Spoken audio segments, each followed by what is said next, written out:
फिरोजाबाद में उत्तर प्रदेश सरकार के 8 साल पूर्ण होने पर सरकार के मंत्री योगेंद्र उपाध्याय ने गिनाई उपलब्धियां। जनपद फिरोजाबाद में जिला प्रशासन द्वारा सरकार के 8 साल पूर्ण होने पर 3 दिवसीय समारोह में पहुंचे उत्तर प्रदेश सरकार के उच्च शिक्षा मंत्री व जिला प्रभारी योगेंद्र उपाध्याय ने कलेक्ट्रेट सभागार में प्रेस वार्ता के दौरान सरकार के 8 साल की उपलब्धियों पर बनी स्मारिका का मंत्री द्वारा विमोचन किया गया। तो वहीं योगेंद्र उपाध्याय ने मीडिया को केंद्र के 10 साल व प्रदेश सरकार के 8 साल की उपलब्धियां गिनाई। तो वहीं 8 साल के सुशासन के जनहित में बताते हुए कहा कि आगामी में भाजपा की सरकार सेवा सुरक्षा के साथ साथ बेहतर सुशासन के लिए सरकार प्रयासरत है। जब मीडिया ने सरकार के मंत्री से कहा कि विपक्ष में अखिलेश यादव ने बेहतर सुशासन को दिखावा बताया है, जिसको लेकर मंत्री जी ने बोला कि वो दिखावा करते हैं, इसलिए उन्हें दिखावा ही नजर आता है। और कहा कि पूर्व की सरकार द्वारा कहा जाता था कि हमें केंद्र से आमजन के लिए 1 रुपए भेजते हैं तो आमजन को 20 पैसे ही मिल पाते हैं, और आज भाजपा की सरकार 1 रुपए भेजती है तो पूरा 1 रुपया भी लाभार्थी के खाते में पहुंचता है। और क्या कुछ कहा मंत्री योगेंद्र उपाध्याय ने, देखें इस खास रिपोर्ट में। देखिए, अगर आप एक घटना को लेकर पूरे सुशासन पर प्रश्न चिन्ह लगाएंगे तो मैं समझता हूँ कि ये बेईमानी होगा, नाइंसाफी होगा। उन्होंने जो कुछ कहा उसका रिएक्शन यदि हुआ है तो रिएक्शन में कानून अपने हाथ में नहीं लेना चाहिए, बात निश्चित है, किसी को भी नहीं लेना चाहिए। और उनको भी देश के राष्ट्रीय पुरुषों पर ऐसे चोट नहीं करनी चाहिए जिससे आम जनमानस की भावनाएं आहत हो। कौन नहीं जानता राणा सांगा जी के बारे में? विश्व का ऐसा अप्रतिम योद्धा दूसरा उदाहरण नहीं है उसका। 80 घाव लगे थे तन में, फिर भी व्यथा नहीं थी मन में। चमक थी रणंगम में राणा की तलवार, वो थी सांगा की तलवार। ये हम बचपन में पढ़ते थे। आज उनको गद्दार कहते हैं। इस देश के जो आइकॉन हैं, इस देश के जो आदर्श हैं, इस देश के जो प्रेरणा पुरुष हैं, सिर्फ चंद वोटों की खातिर जिन्होंने तय की हैं दूरियां, उन्हें नहीं है नाज़े सफर। जिन्हें चलने का सलीका नहीं, रफ्तार की बातें करती। कल 8 साल सरकार दे रही है, आगे का विजन क्या है? सरकार ने दिया है सुरक्षा, सुशासन और जनहित के सभी काम सेवा के। वही अभी भी कर रहे हैं, आगे भी करेंगे।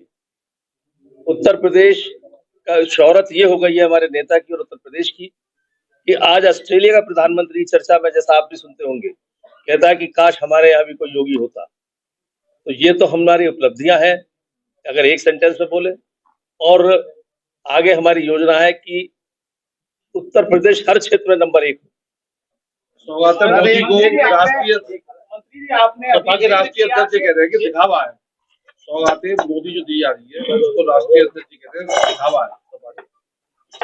उन्होंने अभी तक दिखावे किए, इसलिए हमारे असलियत को, अगर ये भी दिखावा आप लोगों को लगता है, आप तो समाज के बीच में से है, कानून व्यवस्था में पहले क्या था? अपहरण एक उद्योग था। इसी फिरोजाबाद में लोगों की FIR नहीं लिखी जाती थी जब जिलाध्यक्ष सपा नहीं कह देता था। आज हर FIR लिखी जाती है। मंत्री जी, आपने भी जिक्र किया निजी विश्वविद्यालय फिरोजाबाद में 3 है। JS यूनिवर्सिटी इस समय बहुत चर्चा में है। डीएम साहब ने उसका कमेटी भी बनाई है, सीडीओ साहब के अध्यक्ष साहब है। आप कैसे देखते हैं कि जो फर्जी डिग्री यहाँ से जारी हो रही है, आपका मंत्रालय? देखिए, JS विश्वविद्यालय के बारे में आप सब जानते हैं, मुझे कुछ कहना नहीं, मैं राजनीतिक बात नहीं करना चाहता इस समय। कहां से उनको संरक्षण है, कहां से वो जुड़े हैं। और ये भी देखा कि आपने सरकार कड़ाई से उसके पीछे है।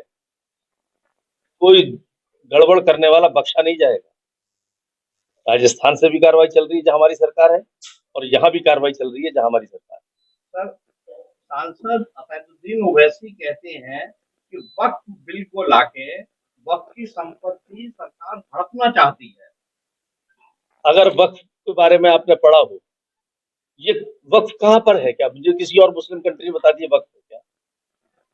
यहाँ पे ये कौन सा एक बना दिया वक्फ बोर्ड, और घर बैठे वो अगर आपके घर को लिख लेगा अपने उस पे हाथों पे, तो वहीं से वक्फ का विवाद शुरू हो जाएगा। यही सब जो उनकी दादागिरी निरंकुशता थी उसको समाप्त करने के लिए वक्फ बोर्ड आ रहा है। वो कितनी वक्फ की संपत्ति पर खुद बैठे हुए हैं ओवैसी साहब, पहले उसका आंकड़ा देते। डॉक्टर मैं जो सवाल मेरे साथी ने पूछा था मैं उसको और रिफाइन करके कहता हूँ। कुछ देर पहले अखिलेश यादव ने भी एक पीसी की है कि भारतीय जनता पार्टी उत्तर प्रदेश में 8 साल के विकास का जो ढिढोरा पीट रही है, दरअसल ये 8 साल बर्बादी के साल हैं। ये शब्द बोला है 8 साल बर्बादी के साल।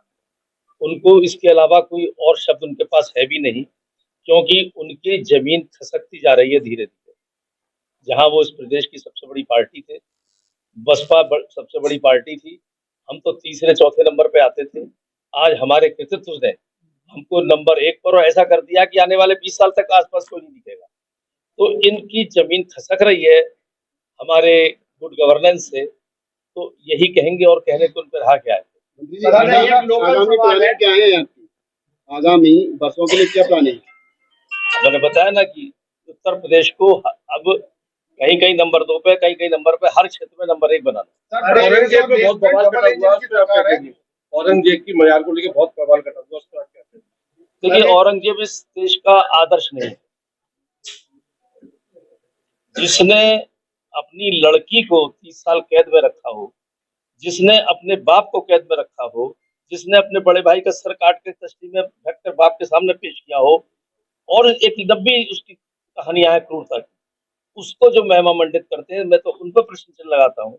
इसलिए तुष्टीकरण में इतना अंधा नहीं होना चाहिए कि ऐसे लोगों को महिमा मंडित करें, बल्कि ये अपराध कर रहे हैं कि उन लोगों में ये भावना पैदा करना, जो लोग औरंगजेब को आदर्श नहीं मानते थे, उनके अंदर उन आदर्श पैदा हो जाए, ऐसी भावना पैदा करना, जो राष्ट्रद्रोहिता तक को समर्थन दे देते हैं, संरक्षण देते हैं सिर्फ तुष्टीकरण के लिए, ये वो राष्ट्रीय पाप करते हैं। प्रदेश और देश में डबल इंजन की सरकार है। देश की और प्रदेश की कम से कम 2 से 2,500 योजनाएं